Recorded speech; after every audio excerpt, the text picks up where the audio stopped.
A scorching sun blazes over the Nile, its golden surface rippling like molten metal. The city of Pyramus glitters on the horizon. Colossal statues, towering palaces, and endless rows of laborers toiling under the whip. The scent of wet clay and sweat fills the air.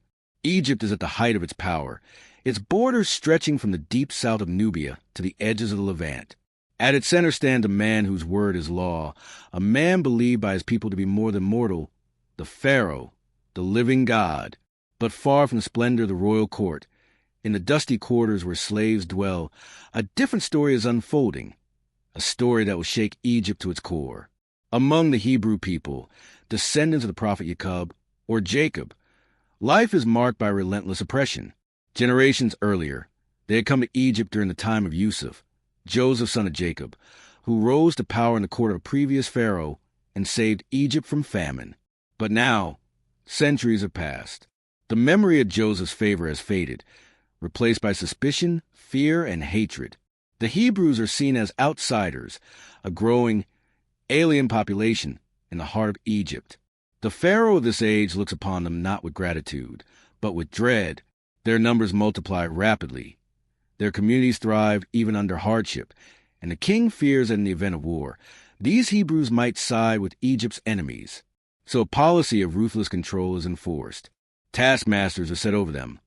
Crushing labor is imposed, and their lives are reduced to the building of monuments and store cities, their backs bent under the weight of Egypt's glory. But Pharaoh's fear drives him to an even darker decree. Every male child born to Hebrews is to be killed. Only the girls are to be spared. It is a calculated act of slow destruction, to break the strength of a people by ending its future. The river Nile, once a source of life, becomes a grave for countless infants. Mothers weep in secret. Fathers hide their sorrow in silence, and the cries of the bereaved echo through the night. It is in this shadow of cruelty that a child is born. His mother, a woman of the tribe of Levi, refuses to surrender him to death. For 3 months, she hides him, muffling his cries, guarding every sound, every movement. But the danger grows with each passing day. Unable to keep him hidden any longer, she makes a desperate decision. She takes a basket of reeds, coats it with pitch and tar, and places her tiny son within. With trembling hands, she carries him to the Nile and sets him adrift among the reeds, entrusting him to the will of God. From the riverbank, his sister, a young girl named Miriam, watches as the current carries the basket away. Her eyes never leave it, her heart pounding as the basket drifts toward the palace gardens, where Pharaoh's own daughter is bathing with her attendants. The princess sees the basket, has it brought to her, and opens it. Inside lies the infant, his face radiant, his eyes wide and unafraid. The princess's heart softens. She knows he is a Hebrew child, one of those condemned by her father's decree. Yet she resolves to spare him. She names him Moses, Musa, saying, "I drew him out of the water by divine providence." The child's own mother is summoned to nurse him, and so he is raised in safety under the very roof of the man who sought his death. Years pass. Musa grows into a man within the halls of power. He is educated in all the wisdom of Egypt, trained in leadership, strategy, and the arts of governance. Yet within him burns a quiet awareness of his true identity. He walks among the marble pillars and golden chambers knowing that he is not of them. He belongs to the Hebrews, the slaves whose cries rise with the dust of the brickyards.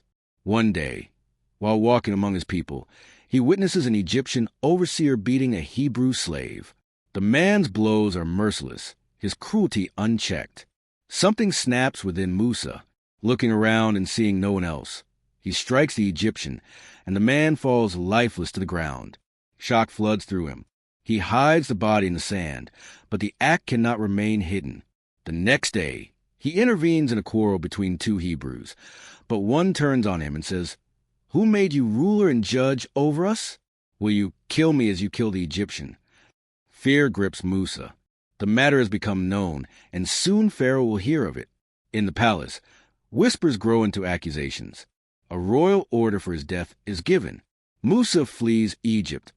Crossing into the wilderness, the royal garments of his youth replaced by the dust of exile. Days stretch into weeks as he travels far into the land of Midian. By a well in the open country, He encounters 7 sisters struggling to water their father's flock, harassed by local shepherds. Musa drives the shepherds away and draws water for the women. They return to their father, a man named Shuaib, known in some traditions as the prophet Jethro, and tell him the stranger who came to their aid. Shuaib invites Musa into his home, offers him hospitality, and in time gives him his daughter Zipporah in marriage. For years, Musa lives a quiet life in Midian, tending flocks in the rugged hills. The life of the palace becomes a distant memory, replaced by the rhythm of the desert, the wind in the acacia trees, and the starlit nights over the barren land. But destiny has not forgotten him. One day, while leading his flock to the far side of the wilderness, he comes to the mountain of God, known as Mount Sinai. There, he sees a sight unlike any other, a bush engulfed in flames, yet not consumed. He draws closer, curiosity and awe mingling within him, and then a voice calls out from the fire, "O Musa, indeed I am your Lord. Remove your sandals. You are in the sacred valley of Tuwa." The voice commands him, "Return to Egypt, confront Pharaoh, deliver the children of Israel from bondage." Musa trembles. He protests his lack of eloquence, his unworthiness, his fear of facing Pharaoh.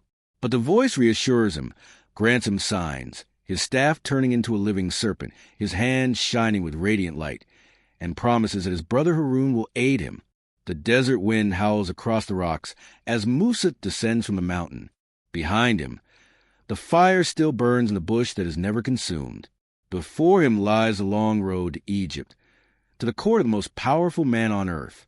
And somewhere beyond the Nile, Pharaoh sits upon his throne, unaware that the man he once sought to kill is returning, not as a fugitive, but as a messenger of the Almighty.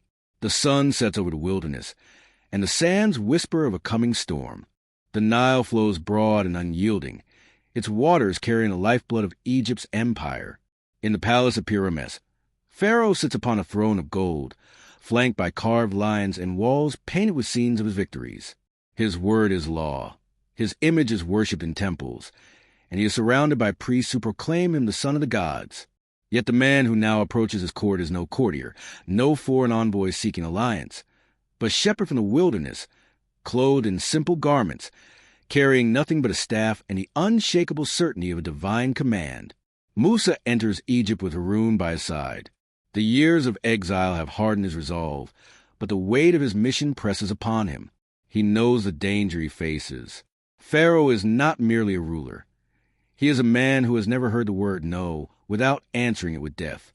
Still, Musa walks into the heart of the empire's power to deliver a message that would defy the will of the throne itself. Before the court, before the gathered priests and nobles, Musa speaks. His voice is calm, steady, but it carries the authority of one greater than any king. "Send with us the children of Israel, and do not torment them. We have come to you with a sign from your Lord. Peace will be upon those who follow guidance." The court stirs with murmurs. Pharaoh leans forward, his gaze hard. "Did we not raise you among us as a child?" he says, his tone sharpened with accusation. "And did you not remain among us for years of your life? And yet you committed that deed you committed, and you are one of the ungrateful." Musa answers, "I did when I was among those astray, but my Lord granted me judgment and made me one of the messengers. And that is the favor with which you reproach me, that you enslave the children of Israel." The tension thickens. Pharaoh's pride will not yield to the God of the Hebrews. "And who is this Lord of the worlds?" he demands. Musa's reply is unflinching, "The Lord of the heavens and the earth and all between them, if you seek to be certain." Pharaoh scoffs. Turning to his court, "Do you not hear? Your messenger speaks madness." But Musa continues, describing the creator of all things, the one who gives life and death. Pharaoh's mockery turns to fury. He threatens Musa, but the signs begin. Musa casts down his staff, and before the eyes of the court, it becomes a living serpent, coiling and striking. He draws his hand to his cloak, and it shines with a light brighter than the sun. Pharaoh's pride is wounded. To admit the truth of these signs would be to accept a power greater than himself. Instead, he calls them sorcery. He summons the magicians of Egypt, promising them reward if they can defeat Musa. On the day appointed, The great square fills with people. The magicians come forward, their ropes and staffs ready. At Pharaoh's signal, they cast them down, and through their arts, they appear as writhing snakes. Musa's heart remains firm. By God's command, he casts his staff and becomes a serpent greater than all the rest, swallowing their illusions whole. The magicians fall to ground in prostration, declaring, "We believe in the Lord of Musa and Harun." Pharaoh's face darkens with rage. In front of the crowd, his authority has been challenged. His own magicians have turned against him. He threatens them with death, but they refuse to recant, accepting martyrdom rather than denying the truth. The struggle between Musa and Pharaoh is no longer hidden within the palace. It is a public confrontation, a battle of wills between divine command and imperial arrogance. The more Musa calls his people to worship the one God, the more Pharaoh tightens his grip, increasing the burdens on the Hebrews and defying command to release them. Then, by the will of God, the signs of warning begin. The Nile's waters turn to blood. Fish die, and the stench rises over the land. Yet Pharaoh's heart remains hard. Frogs swarm into the houses, into the ovens and beds, until the people cry out for relief. Then comes the plague of lice, the dust of Egypt turning into biting insects. Flies fill the skies, disease strikes the livestock, boils afflict the skin, hail and fire descend in the heavens, locusts devour the crops, and darkness covers the land for days. At each plague, Pharaoh calls Musa, promising to release the children of Israel if the affliction is lifted. And each time the plague is removed, he breaks his word. His stubbornness grows, and the suffering of his people deepens. Even his advisors begin to question him, warning that Egypt is being destroyed. But Pharaoh sees Musa not as a prophet, but as a threat to his power. Finally, the last and most terrible decree comes from God, the death of every firstborn in Egypt, from the palace to the prison. In that night of grief, a wail rises across the land. It is then that Pharaoh's will breaks. He summons Musa and orders him to take the Hebrews and leave Egypt. But as the Hebrews set out, their numbers great, their hearts filled with hope and fear, Pharaoh's pride flares once more. He realizes what he has lost, the labor of an entire nation, the submission of a people, and he will not let them go. He gathers his chariots, the pride of Egypt's military might, and sets out in pursuit. Across the desert, the children of Israel march under the open sky, the sea shimmering in the distance. Behind them, the dust of Pharaoh's army rises like a storm.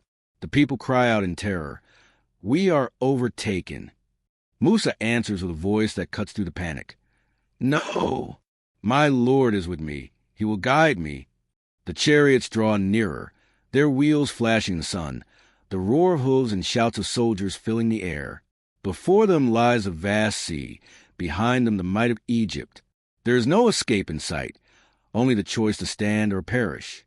And in that moment, Musa lifts his staff over the waters. The wind rises over the shore, sweeping the cries of the people into the vastness of the sea. Musa stands at the water's edge, his arm outstretched, the staff in his hand.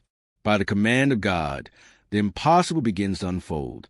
Before the eyes of thousands, the waters tremble, heave, and split apart. Walls of water rise on either side, towering and motionless, their surfaces glimmering in the pale light. Between them, a dry path stretches into the heart of the sea, the sand firm beneath the feet. The children of Israel stare in awe. What moments ago was certain death has become a passage to life. Musa steps forward, leading them into the corridor of miracles, the air thick with the scent of salt and the roar of waters held back by unseen hands. Behind them, the thundering of hooves grows louder. Pharaoh's army has reached the shore, chariots lined in gleaming rows, archers ready, the war cry echoing. Pharaoh himself rides at the head, his eyes fixed on the Hebrews, his heart ablaze with pride and vengeance. He sees the path through the sea not as a sign to repent, but as a chance to strike. With a shout, he drives his army forward. Chariot wheels pound against the seabed. Horses scream. The air fills with the clash of arms. The Hebrews look back in terror as the soldiers close the gap, their armor glinting under the shadow of the water walls. But then the signs begin. The chariots lurch, wheels sinking into the wet sand. Horses stumble. Soldiers shout in panic. The ground beneath them shifts. The air grows heavy with dread. The pursuing army slows, trapped in the heart of the passage, and in that moment, the command comes. Musa turns, raising his staff once more. The walls of water shudder and then collapse. The sea crashes down with a force beyond imagining. Water engulfs man and beast alike, swallowing the army in a single roaring wave. Chariots vanish. Voices are silenced, and the mighty Pharaoh, the self-proclaimed god, is cast into the depths. The waters close over him, leaving no trace but the foam on the surface. The children of Israel stand on the far shore, the sand beneath their feet still damp from the miracle. Their hearts pound, their chests heave with the realization of what they have just witnessed. The enemy who had enslaved them for generations is gone, swept away in a single stroke. The sea lies calm again, as if it had never risen, never parted. In that moment, a song of gratitude rises among them, a praise to the Lord who delivered them from bondage and crushed the power of the oppressor. The wind carries their voices across the waters, but their journey is far from over. Beyond the sea lies the wilderness, a vast, unyielding land of rock and sand. There are no lush fields here, no flowing Nile, no cities of stone. The Hebrews, unaccustomed to the hardships of the desert, soon face thirst and hunger. At every trial, fear and doubt resurface. Some long for the certainty of Egypt, even if it meant chains. Yet God provides. Water flows from the rock at Musa's prayer. Manna descends from the heavens. Quails arrive in abundance. Still, the people's hearts waver. They are a nation newly freed, but not yet prepared for the discipline and faith their new life requires. In the shadow of Mount Sinai, Musa ascends to meet his Lord, leaving the people under Harun's care. For 40 days he remains on the mountain, receiving commandments and the law, the covenant that will shape the identity of the children of Israel for generations to come. Thunder rolls over the peaks, lightning flashes, the mountain trembles under the weight of divine presence. But down below, impatience festers. The people turn to an image of gold, a calf, fashioned from the ornaments they carried out of Egypt. They worship it, calling it their god.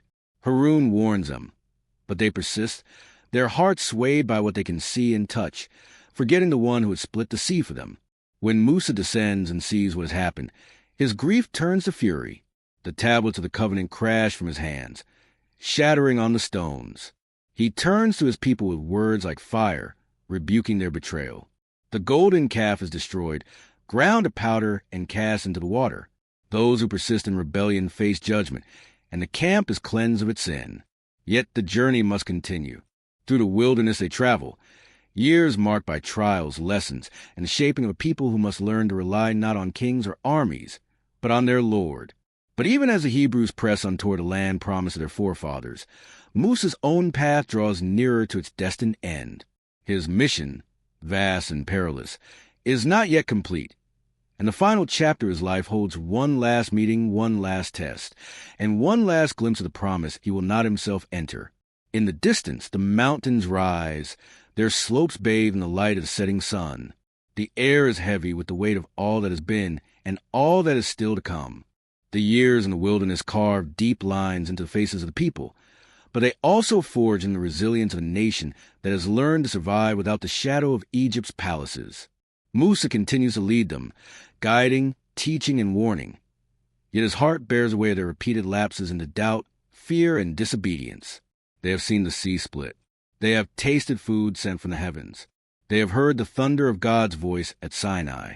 And yet, at every hardship, their trust falters. Musa pleads with them, reminding them of the days when they cried out under the whips of Pharaoh's overseers, of the night they fled under the cover of darkness, of the moment the waters rose like walls to protect them. But leadership is a lonely burden. Musa faces opposition not just from enemies outside, but from within his own people. At times, some challenge his authority, claiming they should lead instead. Each time, God confirms Musa's role, silencing rebellion, but the strain of such struggles etches itself into his soul. As they draw closer to the land promised to their ancestors, to Ibrahim, Ishaq, and Jacob, the moment arrives to send men to scout it. They return with a report of its abundance, fertile valleys, fortified cities. Yet fear spreads among the people when they hear the strength of those who dwell there. They refuse to advance, choosing safety over faith. This defiance becomes a turning point. By God's decree, that generation will wander 40 years in the desert until a new generation rises, one not chained to memory of slavery, but ready to claim the promise. Musa, their leader, accepts the judgment. He will not see the land himself, but his mission is to prepare them for the day they will enter it. In these years, Musa's life becomes a balance between guidance and intercession. He receives new laws, settles disputes, and reminds the people of the covenant they must uphold. His devotion is unwavering, his connection with God unmatched. It is said that God spoke to Musa directly, without intermediary, a closeness no other prophet had been granted in that way. Yet Musa remains human. There is a moment when, in a trial of patience, he acts without the command of God. For this, he is told that his role will end before the people cross into the land. It is a bitter truth, but Musa accepts it with humility. His life's purpose has never been for his own glory, but for fulfillment of God's will. The years pass. The old generation fades away. The camp is now filled with young faces, children who grew up under the desert sun, whose memories of Egypt are only from the stories told at night by the fires. They are stronger, unbroken by the chains their parents bore. One final time, Musa gathers them and speaks. His voice carries across the camp, steady and resolute. He recounts the journey, the deliverance from Pharaoh, the covenant at Sinai, the trials and the lessons. He warns them not to forget, not to fall into the worship of anything besides their Lord, and to remember that their strength lies in obedience and gratitude. Then comes the day. They stand within sight of the Jordan River, the border of the Promised Land. From a nearby mountain, Mount Nebo, Musa ascends alone. From its heights, he looks across the valley. He sees the land in all its beauty. Rolling hills, fertile plains, cities gleaming in the distance. It is a land promised to his forefathers, the land for which he endured the wrath of Pharaoh, the exhaustion of the wilderness, and the burden of leadership. But this is as far as he will go. God has decreed that he will not enter. For a long moment, he stands in silence, the wind stirring his hair, the sun sinking low over the horizon. This is the end of his earthly journey, but not of his legacy.